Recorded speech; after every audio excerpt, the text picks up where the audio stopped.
What's up, everyone? Welcome back to the Goofy Scoop. You've got Gray and Jeff here, and we are chilling because it is officially the 50th anniversary of Walt Disney World Resort in Orlando, Florida. How are you feeling, Jeff? Pretty good. What are you laughing at? I don't know, just a heck of an intro. I love it. Well, friends, today we are excited to talk about the 50th anniversary, what has changed, what hasn't changed, what we're looking forward to, what we're not looking forward to, because some things are just crazy. And here on the Goofy Scoop, we spill the tea on what's really going on at Walt Disney World. So, Jeff, what are your thoughts? What have you seen? What's going on at Disney? All right, so first thing, I want to get started with the castle color change. Let's talk about that because that started, I mean, that was almost immediately started right after our DCP ended. Like, I think they were, well, it happened after my extension. It happened a few months after you guys already left. Yeah. But I knew that I wasn't going to be happy about it just by seeing some of the, well, what's that term?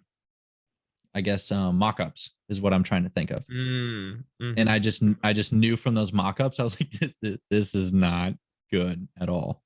But I also was just a huge fan of the white, gray, and like royal blue, I guess you could say. Mm-hmm. Not a fan of the pink. Yeah, I will say, so the original Cinderella's castle, I think, is just so iconic. Like the grayish colored quote unquote brick, because it's not actually brick, but you know what I'm saying. Like that gray color, and then the blue is a little faded, so like I kind of understand why it needs an update there, but it was just an iconic look. And you can look at pictures from before, or even pictures of like Tokyo Disneyland, whatever, like, because they still have the original color on the castle, but it's the same castle. Yep. That you can see kind of like what that looks like. But I think with this color change, it makes it look too much like Sleeping Beauty's castle in Disneyland. Like when I think of those colors, I think of Sleeping Beauty's castle. When I think of those colors, I don't think of Cinderella. And that's whose castle it is Cinderella's castle. If you make every single castle look the same color, then what's special about it? I mean, like the way it looks, like architecturally, fine. But like if every castle is the same color, it doesn't stand out as much. I mean, the castle at Disneyland Paris, I'm pretty sure, is pink. The like the same pink and blue colors, which is fine. Like, great color scheme. The colors go well together. But like, let's make something different. Yep, exactly. Because I mean, and ever since I grew up and started going to Disney, it was always that same color scheme until just recently when they changed it too. So, and I'm very weird with change, but it's like you just said, like we've seen it before. We have. Do we have to see it again? You know, Mm-hmm. like, but I mean, what would they have changed it to? Like, should they have just repainted it, or should why are they changing it? That's what like, why are they changing it? If the colors are faded, just repaint the old colors.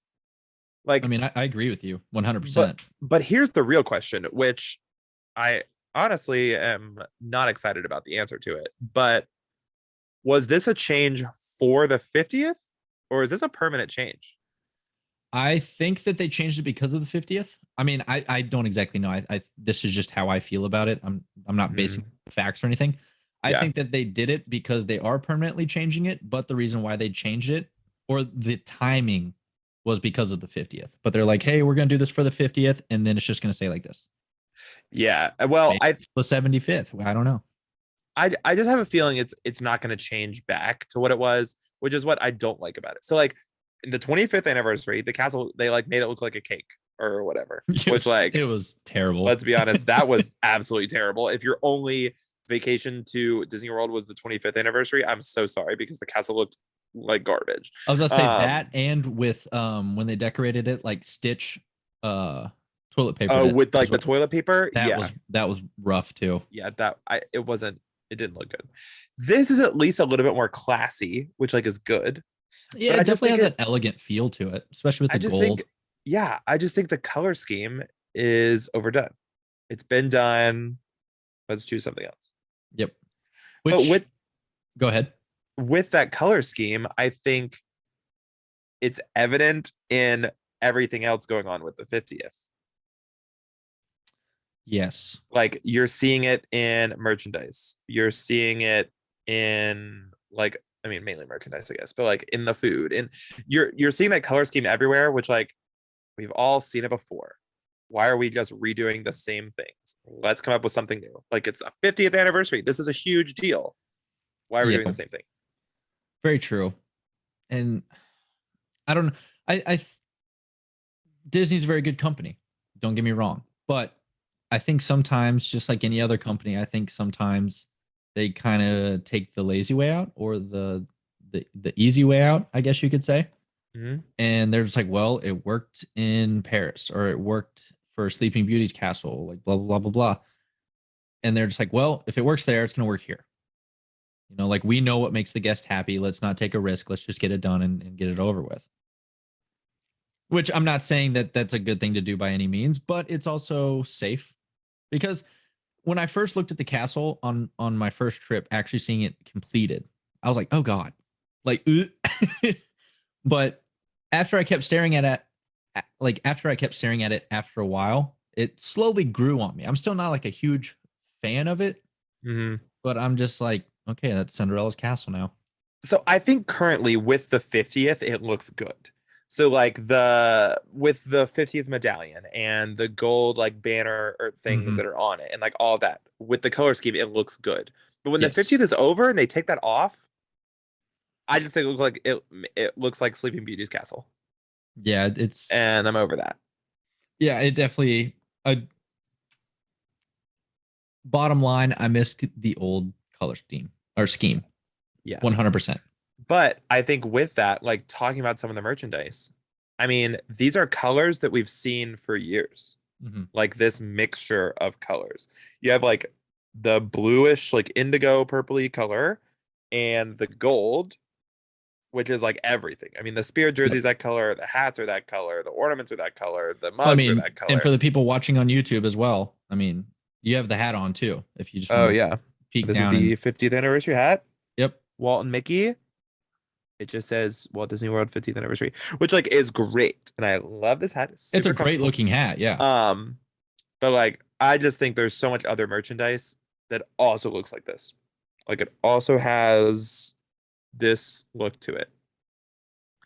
And I think instead of Disney like trying to come up with something new, they just like, oh, we know the guests like these colors, which is great because like, yes, I like these colors and I'll wear these colors and I use these colors. But I feel like Disney had to know it didn't matter if it was the ugliest merchandise in the world. The 50th anniversary of Walt Disney World, that merchandise is going to be worth something in the future. And people are going to buy it no matter what. Right. I mean, it's just like when I first really truly noticed it was back in 2019 when they had their annual merchandise of the year, for like people to buy it, like, okay, we came here in 2019. Yeah. So it's like 2019, 2020. I don't really remember seeing any merch for 2021, but like the 2019 merch and the 2020 merch, so similar. Yeah. It's just a little bit different of a color and a little bit different in theming, or like they put their focus a little bit somewhere else. Yeah. But I feel like they almost did that with the 50th as well. Granted, it's great merch, but it's the same color scheme, or like not same color scheme. They have a certain color scheme for the 50th, like you said. And then they basically just made every 50th merch look like that. Like it's not like you walk around and you have 50th for Animal Kingdom or 50th for Studios, 50th for Magic, 50th for Epcot. Which all like the same in all four which parks. Like technically that's hard because Magic Kingdom's the only one that's been open like all 50 years. Like, yes, it is Walt Disney World because that's like when it started and all four parks were celebrating. But like technically it's only Magic Kingdom because the other parks haven't hit 50. I mean, Hollywood Studios just hit 30 in 2019. And so like we're not even really close to 50. I mean, Animal Kingdom's 23. Like it opened in 1998. And so I think it's weird because you're saying other parks don't have like different merchandise, which I agree, but also it's hard because the celebration is everywhere for one thing. Exactly. Which that does make sense. But see, I'm also to the point as well, which I don't like how all 4 parks are celebrating it. I wish it was just celebrated at Magic Kingdom, in all honesty. But Yeah, if you're going to go ahead and put merchandise in all of the parks, you might as well have different styles of merchandise at least. You know what I mean? yeah, that's true. It should be like this park celebrates the 50th anniversary of Walt Disney World. Yeah. Like, obviously, it's Magic Kingdom's birthday, but like, I can't talk. Sorry. But then like, Hollywood Studios celebrates the 50th anniversary of Walt Disney World. Animal Kingdom celebrates the 50th anniversary. So it like maybe in that way you could do something different, but and not that you would want a completely different color scheme, because I feel like it's kind of important that it all like collabs and goes together. But I think you could do like a blue in one park and like a purple in another park and like a gold, like I don't know, something that goes together and brings it all together, but is still different. I understand what you're saying. Oh, 100%. I mean, almost like a family. Like all members of that family is different, but then they're also cohesive. Yes. Yeah. So. Amen. That was a beautiful analogy. I love that. You're welcome. But other things that have happened for the 50th. Yes. Well, I want to go ahead and talk about, we kind of made it sound like the castle was an eyesore. So I kind of want to work off of that and definitely talk about one thing that I think is totally an eyesore. Yeah, go for it. Is the barges in Epcot for Harmonious. I hate that. Harmonious. Yeah. So have you seen Harmonious, the show itself? I have not. I haven't seen any of the shows. Okay. Yeah. So okay, gotcha. Yeah. When this was so recorded.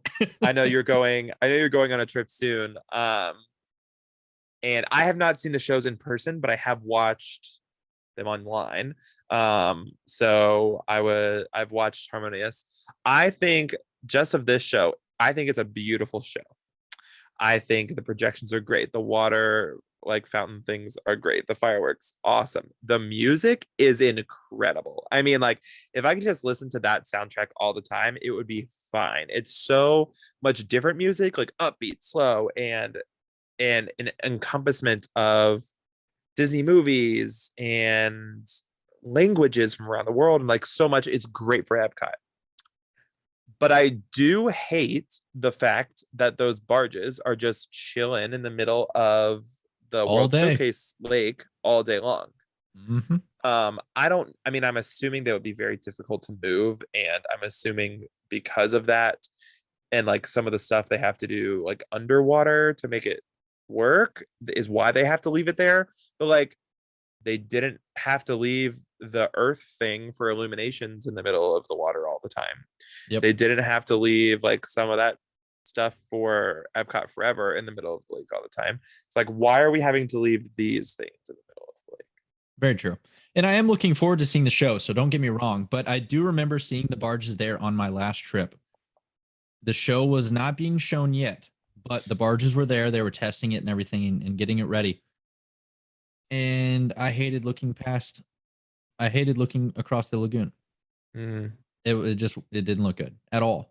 The only thing that it does during the day is it's just a projection. It's just like a screen, like an LED screen, which is hard to see anyway, because in the sun and brightness of Florida, like what is Orlando, Florida, it's hard to see anyway. But all I've seen is just like the 50th anniversary logo just like chilling there, which I guess they could put things on there like the different like festival of the holidays or food and wine festival or arts festival or like whatever. They could put like those logos on there, which is great. Yeah, 100%. But I don't feel like it's a good place to do like marketing. Like I don't think it's like, oh, look at this merchandise, look at this new movie that's coming out. I don't think it's a good location for that. And so you can't really do that much on the barges during the day. Mm-hmm. And then they just sit there. Again, it's hard to see the screens anyway. And then they're just these big black arch things just like sitting in the middle of the water. So your pictures across the lagoon have them in it. Like the wonderful picture that is from the Japan pavilion through the Yes. whatever the With thing is called, Spaceship Earth in the with background. Spaceship Earth in the Yes. background, is a fantastic photo. But now with the barges in the way, it's like an okay photo. Mm-hmm. And even when I was there on my last trip, they didn't even have the LED screens on. Oh, gross. So like it was literally just chilling there. So I Gross. and you said it was a good show. I'm hoping it's even better in person. It So is a great show. let's Yeah. make it worth those barges I being will there say all day. comparative. Yeah, I mean, yeah. I will say comparatively to like Epcot Forever, and I mean, and Illuminations. I've seen all three of them. I saw Illuminations and Epcot Forever on our program. And then I've seen Harmonious online. Illuminations like was great and whatever it needed to go. It was old, like wasn't as good. Epcot Forever, which I think is hilarious for the name because it was a temporary show. And like they knew it was a temporary show. They're like, it's only gonna be around for 2 years. I'm so glad I got to see it. And I think the coolest part are the light up kites that like went around the lake. I just thought that was really cool. I'd watch it all Yeah, the that was a time. cool part. I think the music was really good. But I think between those three shows, I think Harmonious is like really good. Like I think it's Really? a Okay. really good show. And I think it might be the best of those three, as much as I loved Epcot Forever and I loved Illuminations. I do think that this show is above the rest. Do I think that it's worth the barges sitting in the middle of the lake all the day? Not as much. Really? Okay. Not as much. We shall see But pretty soon. yeah. But At least my take speaking on of, I think Epcot Forever was a good beginning to the new show that is now in Animal Kingdom, which is Kite Tales. So Epcot Forever at night had like these light up kites and they flew around, and I think it was good for them to see how the kites worked, like flying around and driving on the boats and how fast they have to go and like all that kind of stuff. And I think the lake is a little bit bigger at Epcot than it I was gonna say is I in saw the so many videos on them testing that stuff. yeah, in the arena of Animal Kingdom. But this Kite Tales show is an interesting and also hilarious show all at the same time. So for anyone that doesn't know, Kite Tales is a new show in Animal Kingdom. It happens during the day. It's not a nighttime show, but they Oh have wow, gotten okay. I didn't yeah, know that. yeah, you know, it's during the day, but they have gotten rid of Rivers of Light, which was the nighttime show at Animal I heard that Rivers of Light was super boring. So I am glad that they're making a Kingdom. change. I I didn't even watch mean, Rivers of Light just based off of reviews from other people. I was like, I'm not gonna waste my time. I didn't think it was like the worst. I thought it was cute, but like it was the worst evening show. But I think part of that's just because like you can't have fireworks. But, like you can't have fireworks because of the animals. Animals. So like, Which is fair. you Let's know, not I be mean, selfish. yeah, you're not whatever. Like get over it.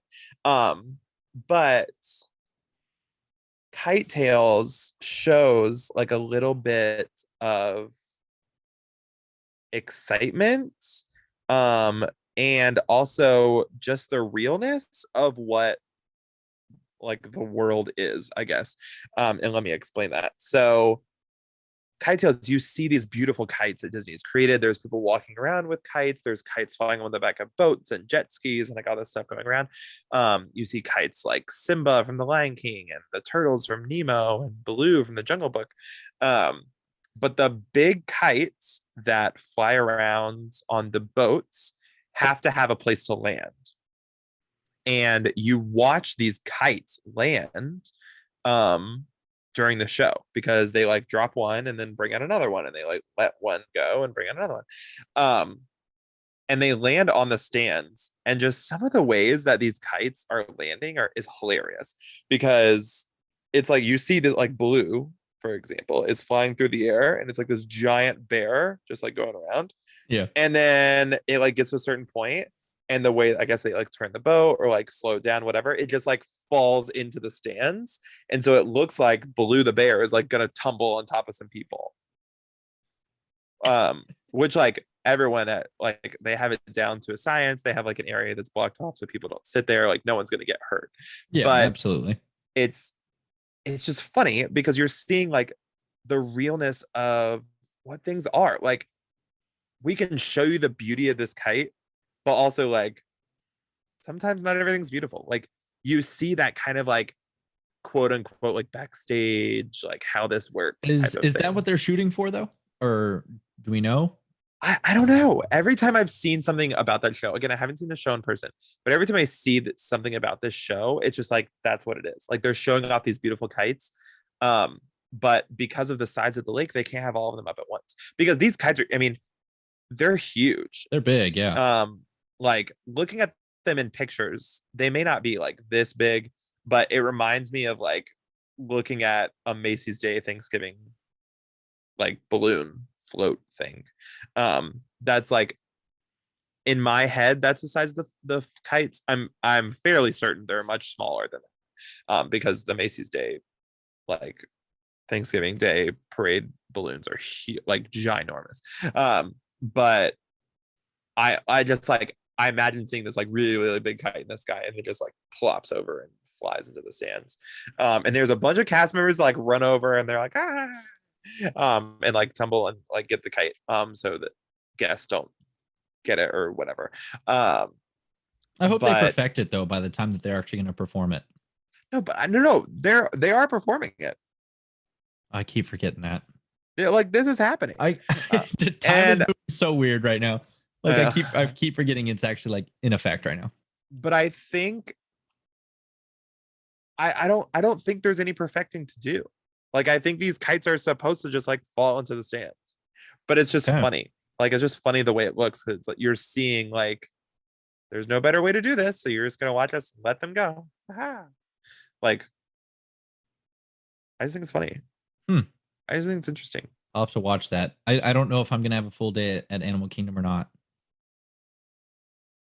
Is it like does it happen multiple times a day or is it just like one I have no show a day? idea. I'd have to check the app and just see like when they have times running because I don't know. Sounds good. I was about to say, let's go ahead and talk about what I really want to talk about. Tell me. Fabulous 50 statues or the Fab 50 statues. Oh, jeez. Yes. I love Let's them. chat. Yeah. Big And I fan. thought, yeah, oh yeah, 100%. And they started going up on my last trip, and I mean, we would just look around and we would look forward. At least I would look forward to finding the different ones and seeing what it was. And I love the Mickey and Minnie statue right next to the plaque that's basically thanking all cast members, past, future, and present. That's us. I know that is us. As I finally made the something. You're welcome. You're welcome. Yeah. Yeah. But that's super cool to like. It was, I guess, it was a goosebump moment for me because I enjoyed my time at Disney. Obviously, I mean, half the reason I started the podcast was because of the college program. At least it was for me. But it's super cool reading that, and then I look up and the castle is to my right, and I just see Main Street and everything like that, and it was a really cool moment. And it's just like, man, like these statues are really cool. And then I got to look forward to seeing all the different ones pop up in all the different parks. Yeah, I think one of the coolest things is that the characters are really around. And like they're everywhere. They're not just like, oh, here's all 10 in this park, here's all 20 in this park. They're all around. Like you've got Stitch near the purple wall in Tomorrowland, and you've got like the which is one of my favorite like ones in the center. Yeah. And like all the Toy Story ones are together, but they're not really near the like Monsters Inc. ones or whatever. Like they're just around. They're in different locations, which I think is great. But something that I have seen some people complain about. To me, this is not something to complain about. I think this is a dumb argument, but here we are. I feel like I have to bring it up. The fact that the golden 50th anniversary Mickey statue is in the same sight line as the Walt and Mickey statue in Magic Kingdom. And there are people who have complained or like said that it's crazy that there's a statue of Mickey here and a statue of Mickey here because it like messes with character something because there's two Mickeys at once. And like people are like, no, there's only one Mickey. Why can there be two Mickeys? And I'm like, that's not the point. The Like statue. the statue of Walt and Mickey is to commemorate Walt and beginning this whole thing with a mouse. Like that's the whole thing. And then the Mickey and Minnie, like right there within like the same eye line, like sight line as that statue, is like commemorating those two Cast characters, members. but also cast members that are so iconic in have making what Walt Disney World is. Like, Yes. if Walt Disney World was just a place and you didn't have these people who really cared about their jobs and cared about the guests and like wanted to make things better and cared about the storylines and all this kind of stuff, you would not have the magic that is Walt Disney World. And so I feel like that's not an argument to be like, oh, there's two Mickeys at once. No, I mean, I wouldn't even have thought of that until you told me that people are complaining about that. In all honesty. I don't really get it because, like, to me, one of them is commemorating the beginning of everything, which is Walt and Mickey. And then the other one is commemorating the beginning of the people that work there, the current people that work there, and also the future of where this company is going to go. Like, Disney's not going anywhere. We know that Disney's hopefully going not going. Like, it's not disappearing. If it does, wow, amazing. But it's not going. If it disappears, like, we're in bigger trouble than just Disney disappearing. Yeah, that's true. Yeah, I mean, Disney owns half the world at this point. So, but like, it's not. Yes, it's two statues. It's not the same thing. There should be, in my opinion, there should be no reason why people are complaining about that. No, I mean, that's like, to me, that would be the same. Like looking at the shelf behind you. Sorry, friends, for those of you that are just listening. Jeff has a shelf behind him that you can see lots of Disney merchandise on. One of them is a statue of Mickey Mouse, and the other one is a photo of the two of us with Mickey Mouse. Like, and then I have a Funko Pop of Mickey Mouse. But like, is that hurting the character integrity of like, oh, there's three Mickey Mouse all in the same spot? Like, no, not at all. It's just three different things that are. It's not the actual Mickey Mouse in the same sightline. Now Mickey himself can only be in one spot at a time. Right. But when it comes to statues, it's a dumb argument. I don't understand why people are bringing it up. I think it's a dumb argument. I don't think it makes sense. And that's my thought on that. What is your? Do you have a favorite statue as well, or no? Okay, so I haven't seen all of the statues in person. I haven't either. I didn't get to see all of them. Not all of them were up because we left before October 1st. The last time we went was like mid-September.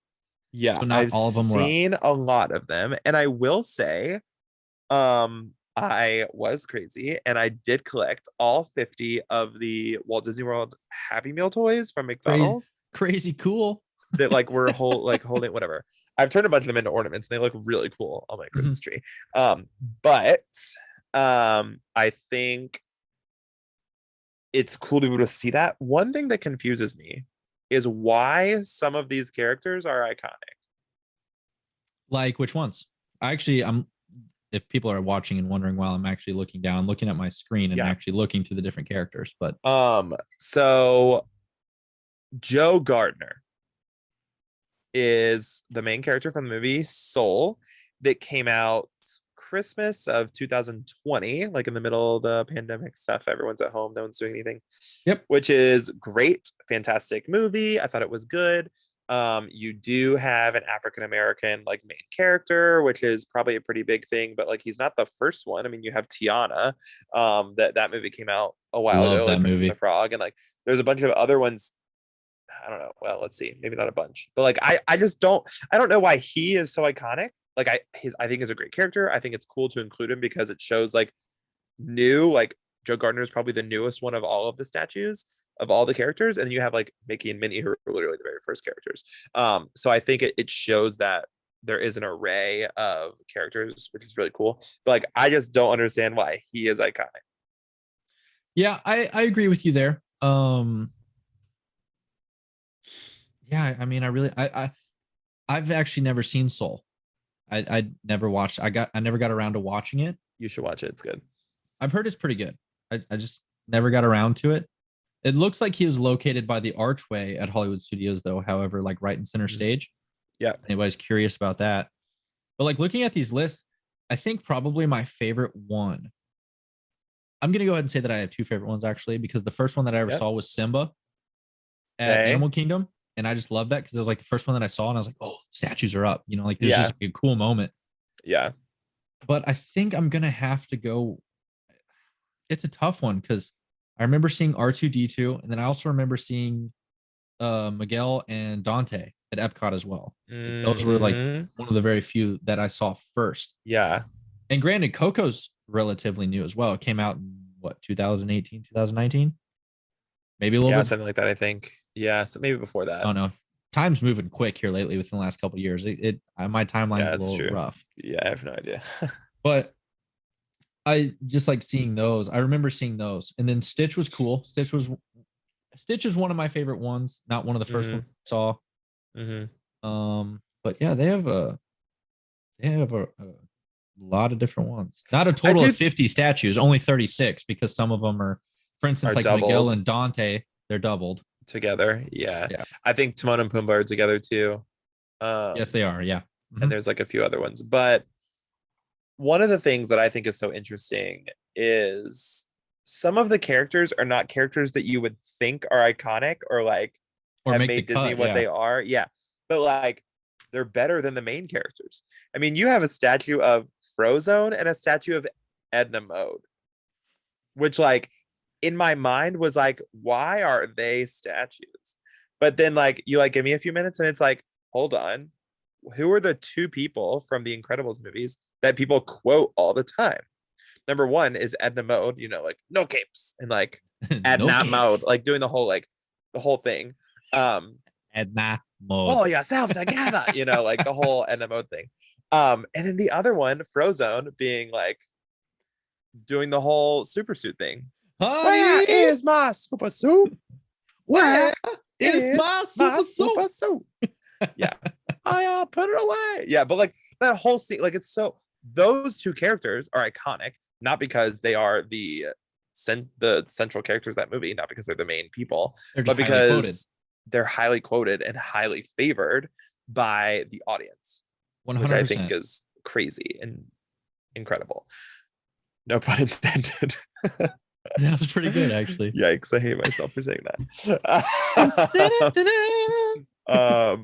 But yeah, it's just really interesting to see. And like for Toy Story, you have Woody and Bo Peep, but you don't have Buzz. True. And if I remember right, I think it was the updated Bo Peep. Yeah, it's from Toy Story 4. Updated it's Bo the one. Peep? She's in like the like quote unquote pantsuit. She's not in like the big dress thing. Yeah, like what is that called? A jumper? I don't know.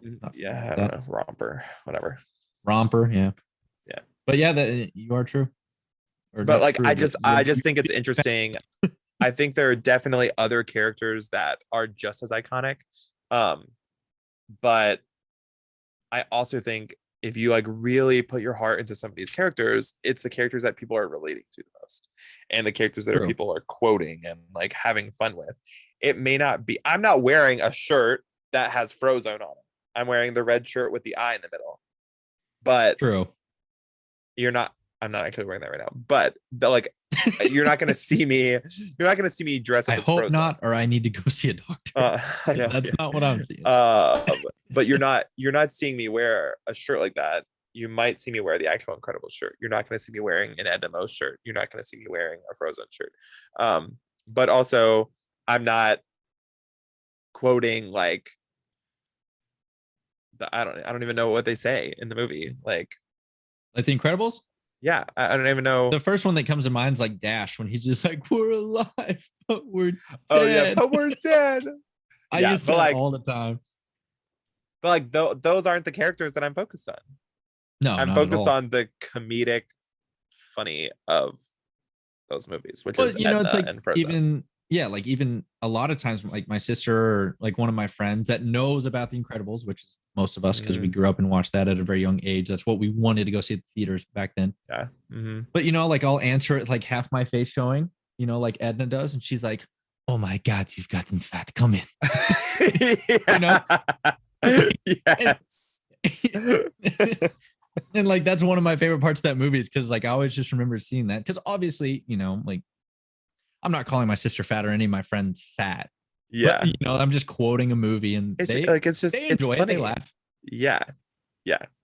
It's But I don't know. It's really interesting. So if you get a chance to go to Disney World during the 50th and see these statues, think about who these characters are and why they're there and what impact they've made mhm. on And I think like Disney is also growing as a company as well and giving different different styles of people and different styles of characters spotlight as yeah. well. So I mean, you got to change with the times as well. Mhm. Some people are going to hate it. Other people's like they're going to love it. Um, like Princess Tiana. I know you love Splash Mountain, but I'm I ready love to Splash see Mountain. Princess Tiana own Splash Mountain. I'm ready for her to take it over and make it her own thing. Yeah, I'm Which ready to is see it. I'm gonna miss Splash Mountain, but it's okay. there's things in life that you'll miss, Gray, but you gotta let it go. I'll just have a zippity doo dah day all the time. I'll just have a zippity doo all day with Tiana. Yeah, my girl Tiana. It's But fine. however, let's talk about Space 220 or however they say it. Do they say it 220, I think it's 220? How do they 220. say I it? think it's Space 220, which is a brand new restaurant that has opened in Epcot. Yeah, which you know Um, way more about than I do. Like you were the because I one who think it's told me about it. fantastically cool, and I'm really, really hoping to get reservations on my next trip. I have my next trip scheduled soon, and my 60-day window is coming soon. So I'm like hoping to get reservations, but I feel like it's not likely because so many people want it. Anyway, this is a restaurant in Epcot that you get into an elevator and you take the space elevator up like I want to say like 2000, but that might be a lot. It might be like 200 and some miles straight into the air. And you have a meal, lunch or dinner in outer space.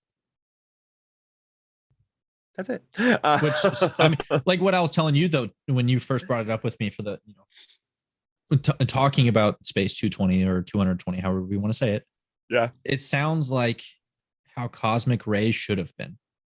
Like I could cosmic see that. had that potential. Like you go up there and you rock out to a concert with Sunny Eclipse, eat a burger or chicken tendies with Dr. Peppy, whatever you want to do. Yeah. Yeah. I think the one thing that Space 220 has that Cosmic Rays doesn't is the windows in this restaurant. You look out and you see outer space. You don't see Epcot or Magic Kingdom, as in Cosmic Rays. But like you don't look out and see Spaceship Earth. You don't look out and see other guests walking around. You see outer space. You look Mm. out the window and you see like a space shuttle flying by or an Yeah, which astronaut in a sounds spacewalk really or cool. whatever. Um, and all of the food is like space themed. All the drinks are space themed. I saw a video on TikTok recently that a girl added Space 220 to her drink around the world thing. She like stops there and got a drink, got like a drink from outer space. It's like quote unquote Oh, the that's outer cool. space pavilion. Like I don't know if it's like if you go to call it that because I think it took reservations to get into it, but like is that another location that you stop at all these countries and then you go to outer space and get a drink as well? Like I don't Drinking know. around the galaxy now. But yeah, like that's but like that could be the beginning of something crazy. Like that could be the beginning of you go to this restaurant and then from there you go to mission space to go to Mars or whatever and like that it really could be the beginning of something else. um and just thinking of technology of literally taking an elevator to outer space. Very That's true. cool. And speaking of, drinking and beverages as well, they're bringing Club Cool back, which I think is cool. Yeah. I missed it when it went away. I was just like, oh, come on, where's the Beverly? You got to bring I the was Beverly back. I was really disappointed when they got rid of Club Cool, but I'm glad to bring it back because I feel like it's so iconic. Mm-hmm. I feel like so many people did miss it, and it was one of those things like you could do a like refurbishment on it, or you could build something new, but like you have to keep it. You couldn't just get rid of it completely, or people would be very angry. Oh yeah, Beverly's so gross. Let me just go ahead and clarify that, just in case anybody thought I looked forward to drinking Beverly. But I did enjoy, I guess you could say, pranking people or making people drink it for their first time and seeing their first time reactions because Beverly is so gross. Like I don't So what even. I'm hearing is Where's it Jeff's an evil from? person. Never go to Disney World with Jeff because he's gonna make you do things you don't want to do. Gray, you've gone to Disney World with me multiple times, and you had a I great. know. We did have a great time. We did have a great time. Jeff's a great person to go to We Disney got World to with. people watch. We had a zippity doopa zippity doopa da. Zippity-doo-dah. um, yeah, I forgot what I was gonna say. I was gonna say like, oh God, sorry. You going blank there, buddy? It's your fault. I don't know. And I was gonna go ahead and bring up something that also had a different style of windows, or like something else that you look at during your stay at Yep. Disney. But I Yep. wanted to bring Club Cool up first, just because it Yeah. was Epcot. Yeah. However, Yep. Go ahead. yeah, I wanted to talk about the Star Wars hotel, the Yes. Star Wars For Galactic. anyone that doesn't know me, everyone that knows me knows that I am the biggest fan of everything except for Star Wars. So I will be happy to talk about this. I've done lots of research, but just know that I have zero desire to do this because I'm not a Star Wars fan. Yeah, which I mean, there's a lot of people just like you, though. I mean, Star Wars is not for Those everybody. are my besties. I used to be a huge, huge, huge Star Wars fan. I slightly outgrew it. I still watch the movies, but you won't see me walking into the park with a lightsaber on or anything by any means, by like what a lot of these guests do, which they're very passionate about. But I do, however, think it is very cool, just like Space 220. 220. Yep. That the windows, you are not looking outside like you are in any other standard Disney apartment complex, or like hotel or motel or whatever. You are looking into space. That's very true. And I think that's a very cool touch. Also, I'm not 100% sure on this. Of course, I've never been to Star Wars Galactic Cruiser because it doesn't open until 2022. Yep. And we are recording this in 2021. But from what I've seen, I think similar to Space 220 is you're going to go in and like check in or whatever, and then you go to the elevator, and then you're taken up to the Star Cruiser, or you're taken into the Star Cruiser, or transport to the Star Cruiser, or whatever, because you're staying in outer space. You're not staying on Earth, you're leaving Earth and going to outer space. The only thing that I'm confused about is it says that when you leave the Star Cruiser, you're going to be entering into Batuu in Hollywood Studios. Yes. You're going to be like leaving, going into Hollywood Studios. Which is cool because you're leaving Earth, going to Batuu, and then like from there you can go into Hollywood Studios and do whatever else. But this is not a stay that you go to for like a Disney World trip. You go and stay here for the experience of the Star Wars, and only that. Oh, 100%, yeah. Because to my knowledge, which there has to be another entrance or another exit outside of the park. Oh, for sure. I don't know if it's going to be like a very Star Wars experience, like where it's like you pull inside almost, and it's just like you immediately seem like you're in the spaceship. Or I don't know how they're going to do it, because I would for them to be this like interactive, I guess you could say, with a hotel and a land that Disney World has for you. Yeah, I don't see them just pulling up a bus and being like, all right, entrance is over there. Yeah, no, I think it is connected kind of directly. So if you look at a map, or even on the My Disney Experience app, you can see where the hotel is going to be. And it is close to the entrance of, or like an entrance, I guess, of Star Wars Galaxy's Edge. Right by cast member parking. Yes. Yeah. But what I'm confused about is it's right near cast member parking. It's actually like you could very easily walk across that parking lot into Batuu. Like if there was an entrance there, if you could, whatever, you could go into Batuu. But like that ruins the experience if I leave the hotel and have to walk across a parking lot to get there. Like there has to be like a long hallway or like a catwalk or something that's like completely. I think there is something.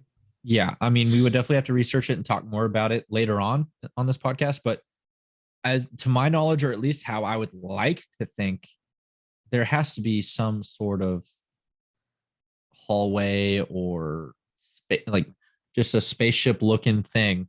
Like an airlock, almost like a long airlock. Yeah. Airlock thing. Like there's got to be something. Yeah, there's no way outside. I highly doubt that. You lose the experience if you're walking directly onto Batuu and then like don't get that. Like whatever. Yeah. but I don't know.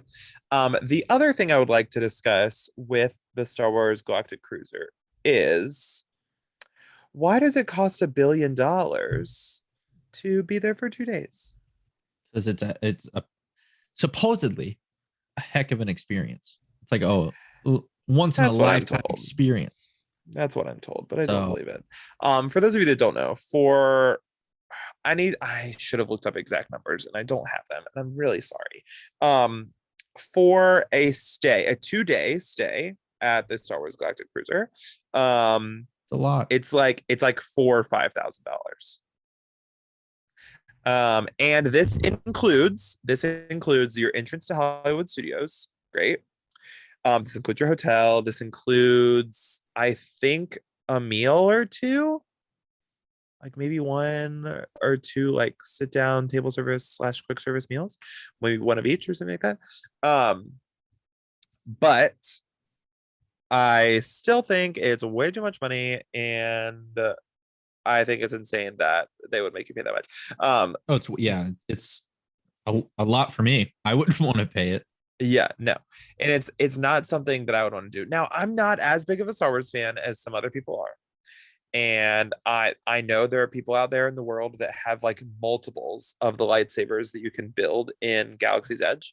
And each of those are like $200 or $300 a piece. And there are Yes. people who have the droids that are also very expensive, like $100, $200 droids. Like they have a bunch of those. Like I get it. I know there are things that a lot of people have that people like spend their money on, and you are welcome to spend your money on whatever you want.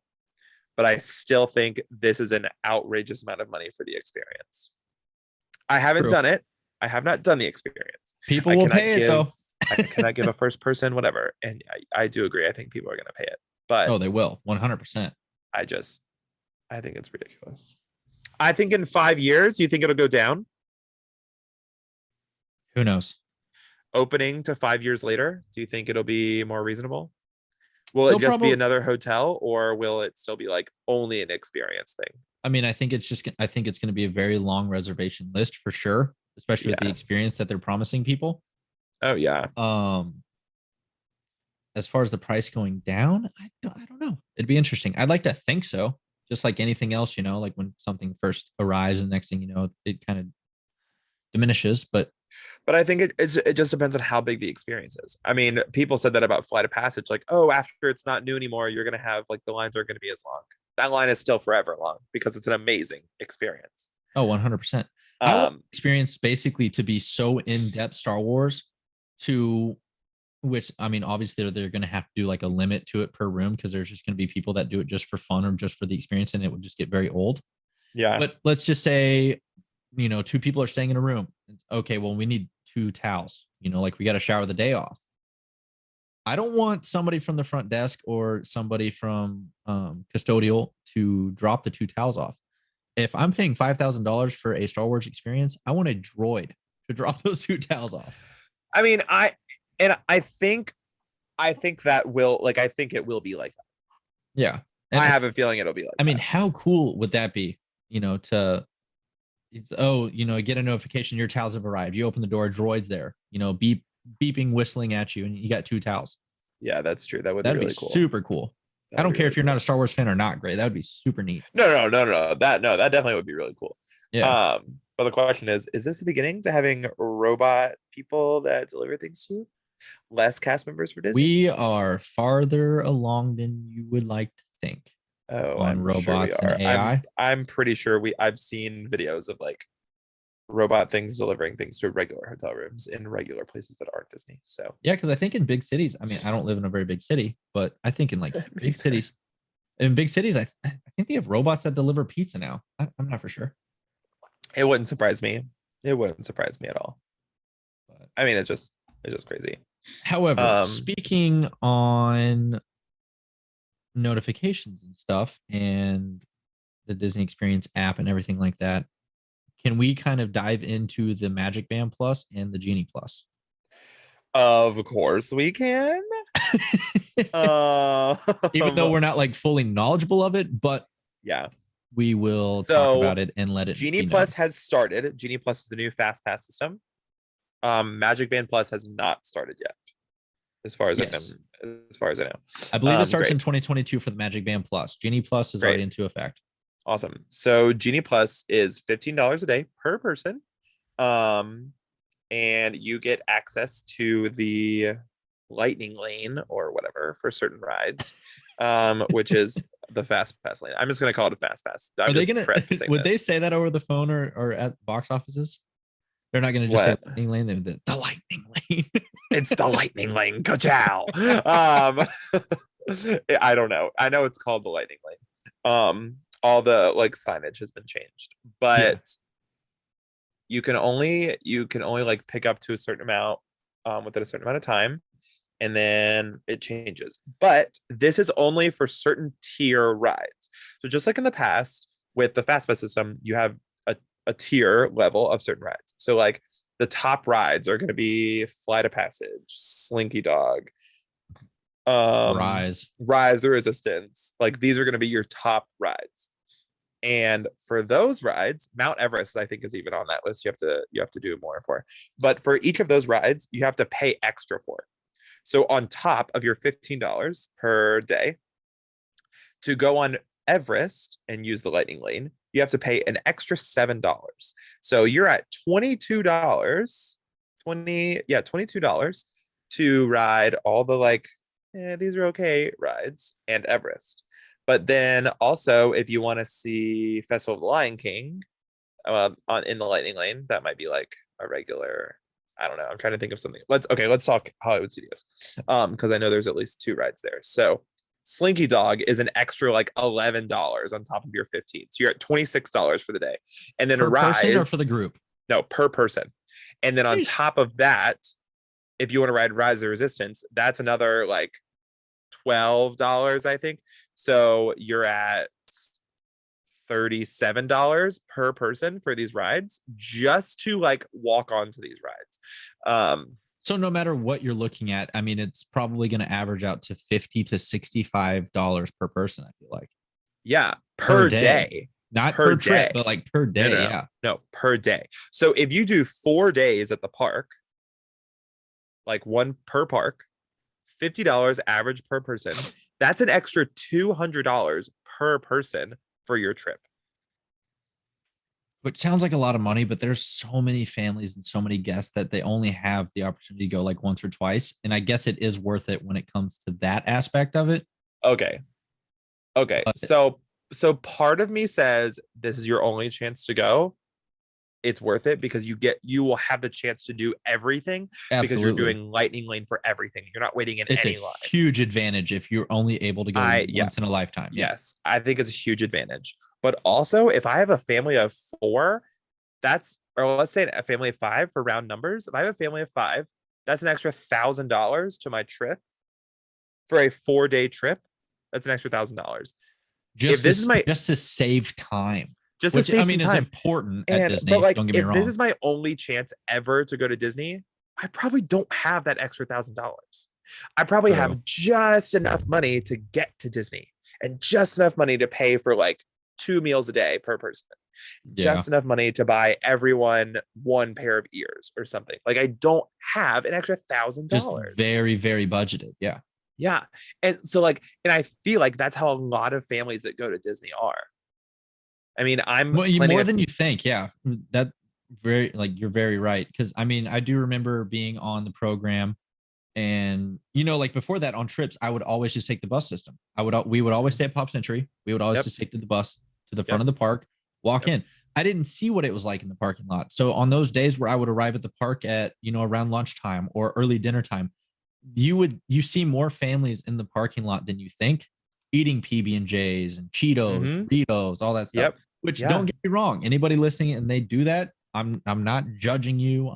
But like I think Disney needs to put that into account there's more families than you think that are super budgeting for these trips. Well, it's the same. So when I worked at the boardwalk, there were families that would walk from Epcot or Hollywood Studios for lunch because normally it was cheaper to go to a resort for lunch and just get a quick service there because there's less people there. They're not in the parks and it's normally something fast. And a lot of times you would have families coming in to get ice cream. and the son would want this flavor and the daughter would want this flavor and the mom would want this flavor and whatever. And instead of them getting 4 or 5 ice creams, they would get 1 or 2. So let's say they get 2 ice creams and they're like, can we just do half and half? Sure, whatever, I can do that for you. Because a bowl of ice cream is like $8. Did I end up giving them half a scoop each in their own cup and like end up giving them an entire cup of ice cream? Yes, I did. But that's what Disney does. Like, as a cast member, You got to make those little magic moments for sure. You're in those magic moments and you have the ability to do that, which is like fantastic, because families that just don't have the abilities to pay $8 per person for a thing of ice cream is like, I mean, it's ridiculous. But like these, like, that is what I feel like the Lightning Lane is doing. You are putting people that have money the ability to do all of these things, and people that don't have money say, oh, sorry, you're not as good as everyone else. I was about to say, I can definitely see how the Genie Plus is going to create a class system when it comes to Disney goers. Yeah. I don't really like that. I would much rather have, just one class, like one standard class, like instead of like they can afford everything. They can afford half of things. These people are budgeting super hard. Like, I would much rather, it's the happiest place on earth, for God's sakes, like let's make this an experience that everybody's going to remember the same, and everybody's going to have a great time, and everybody's going to experience majority of the same things based on interest and budget. Not everybody's going to have the same budget. Let's be realistic, everybody's going to blow money, but like there's families that I see where there's one kid and his week is made because his parents had enough money to get him one lightsaber at the lightsaber shop. Savi's lightsaber shop, $300 lightsaber. Granted, that kid probably broke it 2 months later, but then you have families where it's just like you see one kid have like 4 lightsabers, and that's fine if you have the money and you want to spend it on your kid, if that's what your kid wants. Well, and like I'm sure like these people work hard for their money. I'm not saying that like it's not fair, but in a world that everyone could get at least 2 or 3 fast passes a day, and like they could kind of choose what they wanted depending on, like, I just felt like it was more fair. And the other thing I don't like about this like Genie Plus thing, because of COVID, fast passes were taken away. And fun fact, the lines moved so much faster because they were constantly moving. They were constantly pulling people from the exact same lane. These fast passes and these Genie Plus things, all they do is stop the regular line it from just creates moving. confliction. Like, why not just make everyone wait half an hour and go, then make 90% of people wait 3 hours and everyone else wait no time at all? Like, exactly. Just go. Just wait 20 minutes. When you're in a line that's constantly moving, it's not bad. Your feet start hurting when you're standing in one spot for 45 minutes because the line isn't moving, because they're pulling constant fast pass people onto these rides. Absolutely. And I mean, even I feel like Universal almost has like a little bit better of a system. I don't know how they do it or why, or like, I guess not why they do it, but how they do it. But you have to pay for their express lane. Yeah. But their standby lines still move very quick. Unless, obviously, unless you're trying to ride Velocicoaster or Hagrid's, those aren't going to move very fast, And depending on certain crowds and certain busyness of the time of years, there's also going to be more rides than just those two, where the standby is obviously going to be longer. Right. But I feel like Universal does a little bit better of a job when it comes to the express lanes and the actual standby lanes, and they have single rider lines. So, I don't know. Very, very few rides at Disney actually have a separate line for single riders. Yeah. And like I said in a previous episode as well, I didn't really use fast passes when I lived there. I just, there's no point for me to have one. If I can't ride it today, I'll ride it tomorrow. Like, I'm not going to whine but like, about see, it, that's the thing about living there, is like you can have that ability to be like, oh, I'll just ride it tomorrow. Oh, I'll just ride it later. But yeah, I feel like it's just going to cause problems. Like you said, though, like the people that have that money are just going to eat it up. And then the people that are budgeting, they're not going to really realize that it's a heck of an opportunity. And it's like, we can only go once in a lifetime, like all 20 of us, from a different country. Yeah. Like, yeah. And Just they think about that. realize how big of a deal it is. You bring your To be like, oh entire my God. family. You have 20 people in your family coming to Disney. You are from England. You're staying for 2 weeks. This is the only time you have, like, whatever. An extra $200 times 20, that's $4,000. That's probably more than that. I probably did math bad. I'm going to do math right now. 20 times 200? That should be Oh, 4,000. yeah, 4,000. No, I did that right. Okay. That's a lot of money. $4,000? That's Yeah. a lot. I don't know. That's our hot take on it. We'll have to learn a little bit more on it, but that's just what we know as of right now on the Genie Plus. Yeah. However, Magic Band Plus sounds pretty cool because it sounds like the Magic Bands are going to be more interactive, which I could see as I was reading earlier on Magic Band Plus that's coming in 2022. It's going to be interactive with the night show at Magic Kingdom and the night show, I think, at Epcot with Harmonious. I think that was the other show. I don't know if there's, I don't know if Animal Kingdom and Studios are going to have anything going on with the Magic Bands, but it's just those two parks as of right now. It's a cool idea. It's a good idea. I could also see it becoming annoying very quickly. Yeah, can you give an explanation a little bit more on what Magic Band Plus is? Can you like explain it just a little Yeah. more? So from what I read on it, very quickly read on it, it sounds like it's just an upgraded Magic Band. It's going to be more expensive. So it looks like, any of the custom Magic Bands, like if you want one of, let's just say, first one that popped in my head, a Haunted Mansion Magic Band, right? It's not just a standard gray one, pink one, yellow one. Like it's decorated Disney themed. So it's like $30. Right. Well, now it sounds like with the Magic Band Plus, you can buy a Magic Band Plus band, but it's probably going to be an extra $15, $20 on top of that. So you're looking at $45, $50 for Magic Band Plus. And what do these bands do? So let's just say with Harmonious, it sounds like how I was reading it, how I was understanding it, which could be a scary thought sometimes, is the lights on the Magic Band. Sounds like there's going to be lights on the Magic Band. They are going to match with the nighttime show at Harmonious. Now, I don't know if you end up not going to Harmonious that night and you'll be in your hotel room and it'll go off, or if I doubt it. Range, I don't know. Yeah. But it also sounds like with touch points, it sounds like there's going to be different stuff that happens there. I don't know if these are actually going to like vibrate or like pulsate or whatever and do it to like a certain themed song. Like let's say you walk into Magic Kingdom with a Magic Band Plus band on and it plays and vibrates to When You Wish Upon a Star. Yeah, so I think from what I've heard, I think that's what's going to happen. So if I have like a Steamboat Willie Magic Band and I go up during Enchantment and during Harmonious, it's going to light up to those shows. And I do think it's only going to light up when you're in those parks. I think it's like a range. Like when you're watching that show, it's going to be interactive with that show. Which is cool. Which is cool. But I think every time you use a touch point, if you're using a fast pass or if you're paying for something, or if you are getting into the park, like for the Steamboat Willie, it's going to do the do like the whatever his like Mickey's like whistle is during Steamboat, like it's going to do a certain sound bite to whatever theme is on your Magic Band, which I think is really cool. Which there were Magic Bands that slowly started doing that. So I think they were almost using those very specific and very few Magic Bands to almost test for Magic Band Plus. Probably. So I don't know, but it sounds very cool. I did a quick read on it and I just figured out that they were doing it. I'd like to read more up on it and actually experience it myself and maybe drop $50 on a Magic Band Plus band.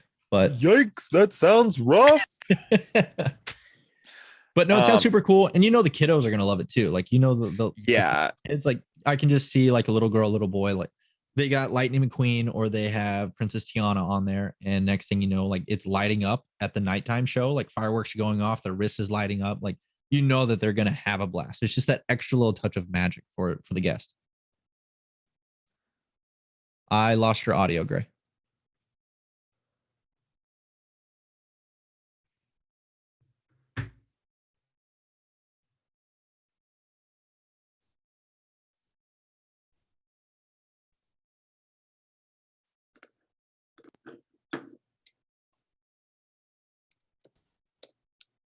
Gray, can you hear me? Can you hear me? I can't hear you.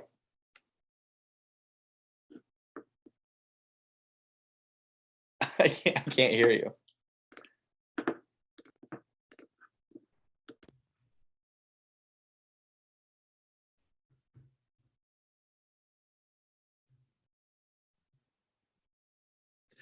Okay, so like when you have a Lightning McQueen magic band, you like touch a touch point and it goes ka-chow, but then the batteries are running low. It'd be like ka-chugga, ka-chugga, just like Chick does. Ka-chugga.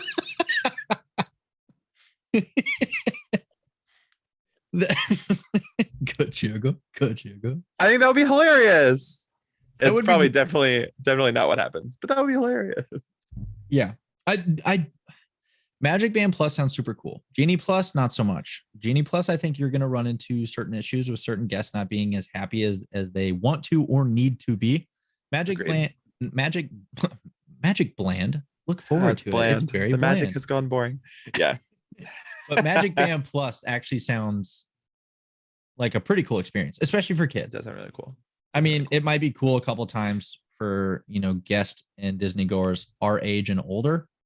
Like they'd be like, oh, that's kind of cool, whatever. Like, give me my reservation. Like, I'm ready to eat. But for little kids, that they're just going to be staring at that Magic Band all day, waiting for that next time that Magic Band sings or hums or whatever it does next. Again, I just think the price on most of these things is just rough. Like the price of things going is just, it's way more than inflation. But like, here we are. Like it just is what it is. And what doesn't help, those people keep paying it. Yeah. Oh yeah. And I'm part of the problem. Don't get me wrong. Like I still pay for certain stuff where I'm just like, this is ridiculous. Here's my card. Yeah. I think it's just it's gonna become more of like you save up for Disney rather than I go to Disney once a year. Or whatever. I just think it's gonna be more of a once in a lifetime experience, which makes it worse. Like I want Disney to be my home. I want Disney to be able to go back and be like, like all the memories, when I was a kid and I did this. But like, if I can only go once in my entire life, I can't do that. Exactly. And I agree with you. I mean, there are certain prices and certain things that a lot of foreigners, because at Disney World in Florida, like that is the number one, like anybody from not the United States, that is the park that they look forward to. Like, yeah, you have Disneyland Paris. Yeah, you have Disneyland in California. You have it in Shanghai and numerous other places. Yeah. But Disney World in Florida is like the number one to go, or not to go to. And I think it's just starting to slowly get too expensive. Yeah. But people keep paying it. So here it is. The Walt Disney World's 50th anniversary. We love it. We hate it. Either way, we love Disney and we're going to keep going. I love it. Don't get me wrong. I definitely love it overall. There are some stuff that I don't necessarily agree with, but I'm not wearing the suit and tie. So, hey, I heard that. Me neither. I wish I was, but I'm wearing the Mickey ears and I'm not eating the ice cream. Got me a Mickey pretzel in my hand. Yeah. Oh yeah. Well, Jeff, I think that's a great place to end it for the night. Yeah, especially for I guess you could say this is the tip of the iceberg for the 50th. We can definitely have more to talk about because I also didn't know this, Gray. I thought that the 50th was going to stop being celebrated on October 1st of 2022. It is actually going until April 1st of 2023. Wow. So this is definitely not going to be the only episode. And there's definitely way more to talk about. I have a trip. You have a trip. We might have multiple trips before this ends. More trips. Yeah, possibly. So there's a lot more stuff opening, so we can't wait to talk about it. But until then, be sure to follow us on Instagram at the Goofy Scoop. And tell us about your thoughts on the 50th anniversary. Find us on YouTube under the channel Jeffrey French. You can look up the Goofy Scoop podcast and you will find us. Or find us wherever your podcasts are listened to, just like you're listening to us right now. If you keep closing for me like that, I'm gonna have to start paying you. Hey, I would love to get paid. That would be fantastic. Just add another zero to the paycheck you're already paying me. Thank you for making that up and making me sound like a nice person. Anytime. All right, guys. You guys have a good day, good night, whatever the situation is. Thank you guys for listening. See you guys next week on another episode here on the Goofy Scoop podcast. See you guys real soon.